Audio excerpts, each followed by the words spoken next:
Hello दोस्तों, ये video Tubidy और वर्सेस फेज्ड अरे में अंतर क्या है और एनडीटी के लिए कौन सा बेहतर है उसके ऊपर है।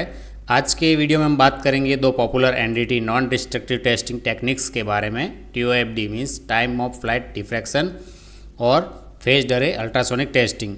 ये दोनों ही टेक्निक जो है डिफेक्ट और डिस्क्रिमिनेटरीज को फाउंड करने के लिए यूज की जाती है, लेकिन इन दोनों के बीच कई महत्वपूर्ण अंतर है।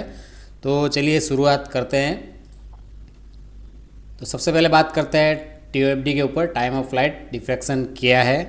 तो टीओएफडी का जो उपयोग रहता है, यूज़ रहता है, वो मुख्य रूप से वेल्डिंग जॉइंट में अंदरूनी दरार मीन्स क्रैक्स और गहराई मीन्स डेप्थ में छुपे डिफेक्ट और डिस्क्रिमिनेटरीज को फाउंड करने के लिए किया जाता है। इस टेक्निक्स में दो ट्रांसड्यूसर होते हैं, दो ट्रांसड्यूसर जिसको हम प्रॉप भी बोलते हैं, ये ट्रांसड्यूसर होते हैं, इनको ट्रांसड्यूसर बोला जाता है। तो इनका मेन यूज क्या होता है, सिग्नल साउंड वेव जो होता है उसको सेंड करना और रिसीव करना। तो सबसे पहले हम बात कर रहे हैं टीओएफडी की, जो एक नंबर मैंने मार्क किया हुआ है यहाँ पे आप देख रहे होंगे, ये टीओएफडी का ट्रांसड्यूसर है। तो इसका उपयोग रहता है, इसमें एक ट्रांसमीटर और एक रिसीवर होता है। ट्रांसमीटर मीन्स एक सेंड करता है और एक रिसीव करता है, मीन्स ये सेंड करेगा तो ये अगर ये सेंड करेगा तो ये रिसीव करेगा, अगर ये सेंड करेगा तो ये रिसीव करेगा। इसका ये यूज रहता है। और इसमें जो साउंड वेव होती है वो डिफेक्ट और डिस्क्रिमिनेटरी जो भी अंदर, अगर सपोज करो यहाँ पे किसी तरह का क्रैक है या फिर छोटी छोटी पोरोसिटी है या किसी तरह का और भी कोई डिफेक्ट या डिस्क्रिमिनेटरीज है, तो ये साउंड वेव उससे टकरा के और वापस रिफ्लेक्ट होता है, मीन्स वापस डिफ्रैक्ट होके फिर रिसीवर द्वारा पकड़ा जाता है। मीन्स अगर इस यहाँ से साउंड आया, इसको टच करके फिर ये दूसरे ट्रांसड्यूसर को पकड़ा जाएगा, तो फिर उसको एनालाइज करके इसको फाउंड किया जाता है कि किस तरह का डिफेक्ट है या डिस्क्रिमिनेटरीज है। तो इस तरह से इसका टीओएफडी का यूज किया जाता है। और टीओएफडी के फ़ायदे क्या है, तो टीओएफडी के फ़ायदे इसमें क्या है, गहरे और छोटे दोषों का पता लगाने के लिए सक्षम है। गहरे मतलब जिसमें डेप्थ ज़्यादा है, और छोटे मीन्स स्मॉल जो भी डिफेक्ट और डिस्क्रिमिनेटरीज है उसको फाउंड करने के लिए ये इम्पोर्टेंट है, टीओएफडी का यूज़ होता है। दोषों का आकार मीन्स जो भी डिफेक्ट या डिस्क्रिमिनेटरी है उसकी साइज़ क्या है और उसकी सटीक स्थिति मीन्स वो कहाँ पर है एग्जैक्ट वेल्डिंग का। जैसे एक ये आप देख रहे होंगे, ये वेल्डिंग है, तो ये वेल्डिंग में इसमें कहाँ पे ये जैसे वेल्डिंग है, ये आप ये एरिया देख रहे होंगे, और ये जॉइंट है जो भी है, प्लेट है अगर जो भी जहाँ पे वेल्डिंग किया है, तो इसमें कहाँ पे ये जो डिफेक्ट या डिस्क्रिमिनेटरी है उसकी सटीक जानकारी ये मेज़र कर सकता है कि कहाँ पे ये क्रैक वगैरह जो भी है वो कहाँ है, और उसकी पूरी जांच एक स्कैन में हो जाती है। और इसका मेन इंपॉर्टेंट है ये सिंपल अल्ट्रासोनिक टेस्टिंग में क्या, आपको बार बार प्रोब को आगे पीछे, जो ये प्रोब होता है उनको बहुत आगे पीछे करके एनालिसिस करना पड़ता है। और इसमें क्या हुआ, एक ही बार में पूरी जाँच स्कैन में हो जाती है। मीन्स जैसे एक्सरे कैसे होता है, एक्सरे होता है अपना, वैसे वैसे इसमें एक ही बार में इसको प्रॉप को इधर से आगे लेके उसको एक ही बार में स्कैन करेंगे, तो ये पूरा एग्जैक्ट आपको डिफेक्ट डिस्क्रिमिनेटरी जो भी होगी वो बता देगी। अब इसकी कुछ सीमाएं हैं टीओएफडी, उसका क्या है, तो ये पतली सामग्री पर सतह से काम नहीं करता। पतली सामग्री मीन्स जो जिसका थिकनेस कम है, जैसे ये प्लेट कुछ भी है, आप जहाँ वेल्डिंग मारा है और वो उसका थिकनेस बहुत कम है, तो टीओएफडी का वहाँ पे बराबर जो भी डिफेक्ट डिस्क्रिमिनेटरी होगा उसमें, तो वो बराबर पकड़ नहीं पाता है। तो स्मॉल जो भी लो थिकनेस वाले जो भी मटेरियल्स रहते हैं उसमें ये बराबर काम नहीं करता है। और सतह के नज़दीक के दोषों का पता लगाने में कठिनाई होती है। सतह के नज़दीक near to surface, near to surface किसको बोला जाएगा, नियर टू सरफेस मीन्स जो ये एरिया रहता है वेल्ड, इसके आसपास जो ये वेल्डिंग के पहला नज़दीक में जो एरिया रहता है यहाँ पे, तो नियर टू सरफेस में ये यहाँ नज़दीक जहाँ से हम स्टार्ट कर रहे हैं स्कैन करना, उसको नियर टू सरफेस एरिया बोलते हैं। तो यहाँ पे किसी भी तरह का डिफेक्ट या डिस्क्रिमिनेटरी होगा उसके बिल्कुल पास में प्रॉब, ऐसे मान लीजिए कि जैसे प्रॉब है, उस प्रॉब या ट्रांसड्यूसर उसके नज़दीक में किसी तरह का डिफेक्ट डिस्क्रिमिनेटरी है, तो इसको फाउंड करना बहुत ही मुश्किल होता है इसमें टीओएफडी के अंदर। तो ये इसकी सीमा है कि यहाँ तक ही ये काम करता है।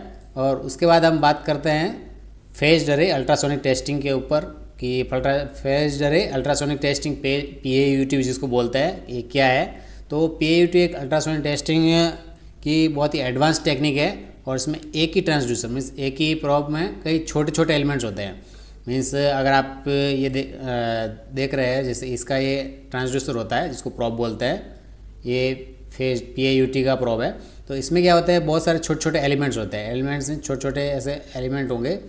ट्रांसड्यूसर आपने देखा होगा, प्रॉब में जो नॉर्मल आप यूटी करते हैं उसमें देखा होगा, एक ट्रांसड्यूसर उसमें होता है। इसके अंदर छोटे छोटे बहुत सारे एलिमेंट्स होते हैं। मीन्स वो उसके अंदर भी और बारीक छोटे होते हैं जिसको जो कि साउंड को इधर उधर ट्रैवल करवा मतलब भेजते हैं। तो जो एक साथ अलग अलग एंगल पर अल्ट्रासोनिक तरंगे भेजते हैं। अल्ट्रासोनिक तरंगे मीन्स अल्ट्रासोनिक साउंड वेव। तो ये एक 3D इमेज भी तैयार करता है। अभी मेन इसका जो ये ट्रांसड्यूसर आप देख रहे हैं, इसका ये क्या करता है, अलग अलग एंगल में साउंड वेव को ट्रैवल करवाता है। मीन्स ये अगर वेल्डिंग है तो वेल्डिंग में ये साउंड वेव को अलग अलग वेव है, आप देख रहे होंगे, ये एक वेव यहाँ भेजा है, एक दूसरा यहाँ भेजा है, एक इधर और एक यहाँ पे, तो वो भेजता है। ये एक 3D इमेज भी तैयार करता है। 3D इमेज में आपको सब तरह के डिफेक्ट और डिस्कन्टिन्यूटी ईजी तरीके से देख सकते हैं। तो इसका एक बहुत ही अच्छा फीचर है कि ये 3D इमेज बना सकता है PAUT में, और इसमें किसी भी तरह का डिफेक्ट डिस्कन्टिन्यूटी होगी वो इजीली हम फाउंड कर सकते हैं। तो PAUT के फ़ायदे क्या है, मैंने इसकी बात करते हैं। तो ये जो भी डिफेक्ट डिस्कन्टिन्यूटी होगी उसकी 2D इमेज और 3D इमेज दोनों बना सकता है। और ये इसमें हम 2D और 3D में डिफेक्ट और डिस्कन्टिन्यूटीज़ को हम देख सकते हैं और अलग अलग एंगल में जांच कर सकते हैं। अलग अलग एंगल्स, इसमें बहुत सारे एंगल्स होते हैं क्योंकि इसके जो ट्रांसड्यूसर होता है उसमें बहुत सारे छोटे छोटे एलिमेंट्स होते हैं। जैसे हम बात की, तो वो साउंड वेव को अलग अलग डायरेक्शन में भेजते हैं। तो इसकी वजह से अलग अलग एंगल में हम इसको जांच कर सकते हैं। किस जो भी प्रोडक्ट जहाँ वेल्डिंग मारते हैं वहाँ पे अलग अलग बहुत सारे आपने देखे होंगे एंगल्स। तो टी जॉइंट वगैरह होते हैं, बहुत सारे अलग अलग जॉइंट्स होते हैं। तो उसमें हम इजीली हम उसको आइडेंटिफाई कर सकते हैं कि इसके अंदर कौन कौन से डिफेक्ट डिस्कन्टिन्यूटी है। एक ही इंस्पेक्शन में विभिन्न एंगल में स्कैन किया जा सकता है। मतलब हम एक ही एंगल है तो यहाँ पे हम अलग अलग एंगल में उसको फाउंड कर सकते हैं कि कौन सा डिफेक्ट या डिस्कन्टिन्यूटी है।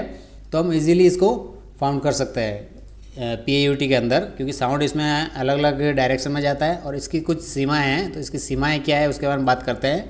तो इसका एक सेटअप और कैलिब्रेशन थोड़ा बहुत जटिल है। जैसे आप नॉर्मल यूटी करते होंगे तो उसका पहले कैलिब्रेशन करते हैं, DAC ड्रॉ करते हैं। तो वैसे इसका भी कुछ सीमाएं हैं कि इसका जो सेटअप होता है, स्टार्टिंग सेटअप या कैलिब्रेशन कह दो, जिसका कैलिब्रेशन करते हैं, तो वो कैलिब्रेशन बहुत ही डिफ़िकल्ट होता है।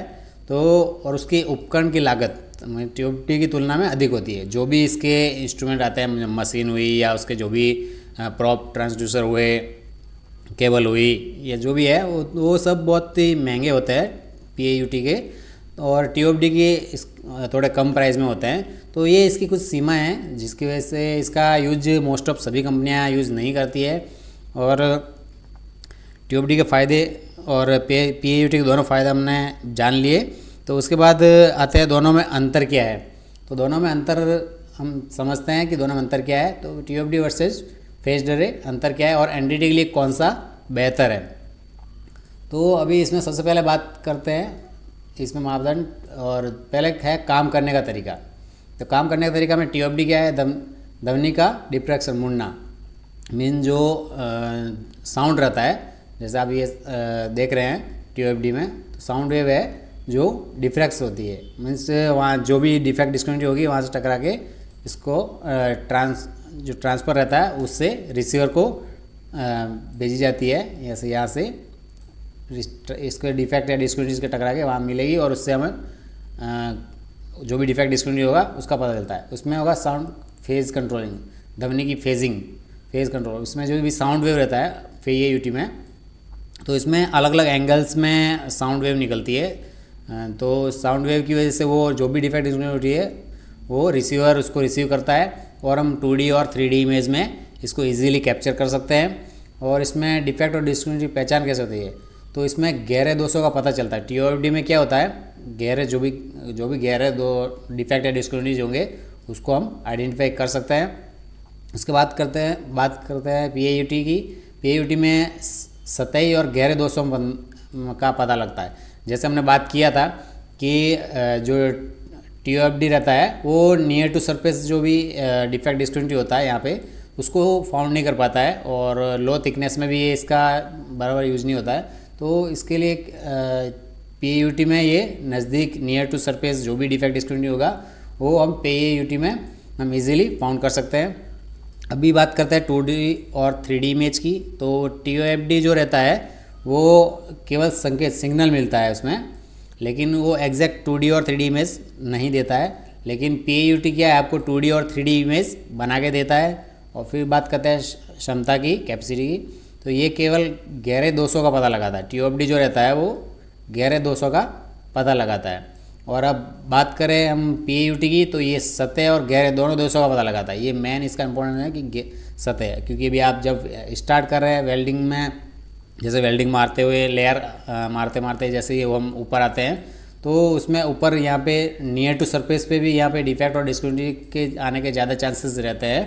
तो वो हमें फाउंड करने बहुत ही ज़रूरी होते हैं। तो इसलिए PAUT का यूज़ मोस्ट ऑफ जो बड़ी बड़ी कंपनियां होती है उसका यूज़ वहाँ पे करते हैं। और कुछ कुछ बड़ी कंपनियां ऐसी होती है जो दोनों का यूज़ करती है, PAUT और TOFD दोनों को यूज़ करके और क्वालिटी देते हैं। और उसके बाद बात करते हैं हम लागत। तो TOFD जो रहता है वो सस्ता रहता है, थोड़ा कम, उसका प्राइस थोड़ा जो रहता है वो कम रहता है। और PAUT जो रहता है वो बहुत ही महंगा होता है, कॉस्टली होता है, इसलिए हर कंपनी इसको यूज़ नहीं करती है। उसके बाद बात करते हैं उपयोग।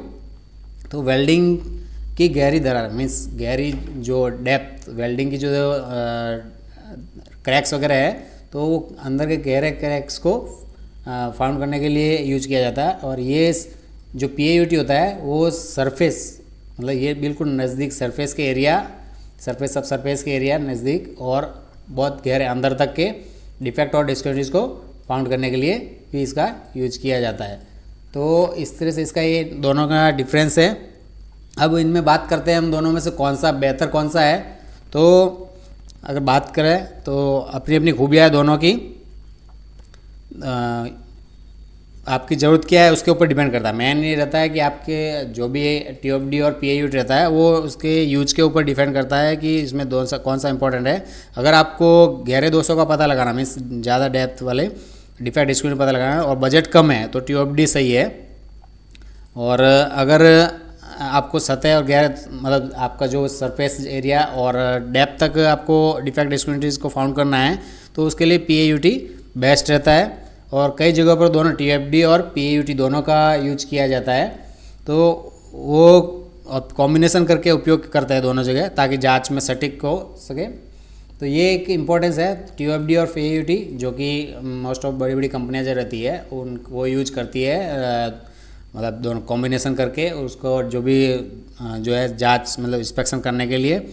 और फिर बाद में बात करें TOFD और फेज अरे दोनों में अपनी अपनी खूबियाँ और सीमाएँ हैं। TOFD गहरे 200 को पकड़ने में बेस्ट है जो TOFD रहता है।